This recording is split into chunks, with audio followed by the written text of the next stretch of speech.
Guys আসসালামু আলাইকুম। তো গাইস এই যে সকালবেলা সবাইকে শুভ সকাল।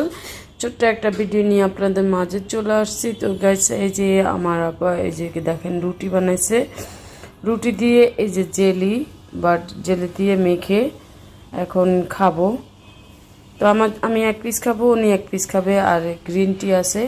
তারপরে আমরা খাওয়া দাওয়া করার পরে দেন আমরা রান্না করে চলে যাব। কি রান্না করব আপনারা দেখতে থাকেন। করে এই যে আমরা চলে আসছি রান্নাঘরে। আপা কি করতেছে, এই যে পেঁয়াজ কাটতেছে, আলু কাটতেছে, টমেটো কাটতেছে। তারপরে উনি পাশাপাশি চা খাচ্ছে, বাট চাটা গরম। তো এই যে আমাদের মিস্ত্রি চলে আসবে, তারপরে এই যে কাটাকুটা করে উনি আমাকে দিবে, তারপরে আমি রান্না করবো। মাছ ভিজেছে আপনার কোরাল মাছ দিয়ে আমরা আজকে আলু দিয়ে টমেটো দিয়ে ঝোল করব। যেগুলো ছোট পিস এগুলো বলছি নেওয়ার জন্য, আর বড় পিসগুলো রাখার জন্য বলছি। একদিন আমরা মানে বারবিকিউ করে খাবো। আমি কোরাল মাছ আনি বারবিকিউ করেই খাওয়ার জন্য, বাট আমি মালয়েশিয়া খাইয়েছি এই মাছটা। তারপরে 2 পিস যে বড় পিসগুলো আছে এই 2 পিস কষি রাখার জন্য এটা মানে বারবিকিউ করবো। এখানে আপা মাছ ভাজি করতেছে কোরাল মাছ। তো কোরাল মাছ দিয়ে আমরা আজকে আলু দিয়ে ঝোল করে আমরা টমেটো দিয়ে রান্না করব। তো আপনারা দেখতে থাকেন, অনেক সুন্দর হয়েছে। আপনার মাছ ভাজা হলে আলুটা ভাজবে।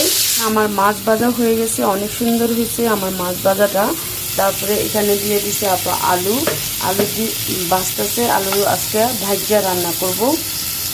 আমি এখানে মশলা কষাইছি। মশলার মধ্যে আমি দিয়ে দিছি হলুদের গুঁড়া, মরিচের গুঁড়া, তারপরে আপনার ধনিয়ার গুঁড়া, তারপরে জিরার গুঁড়া, তারপরে আপনার লবণ, আপনার আদা রসুন দিয়ে দেন আমি এই যে দেখেন মশলাটা ভালো করে কষানো হচ্ছে।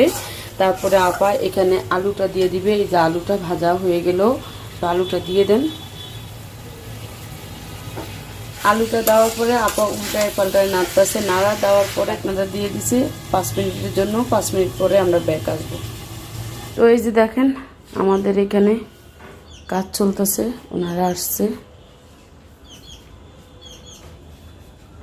এই রুমের আজকে কাজ চলতেছে।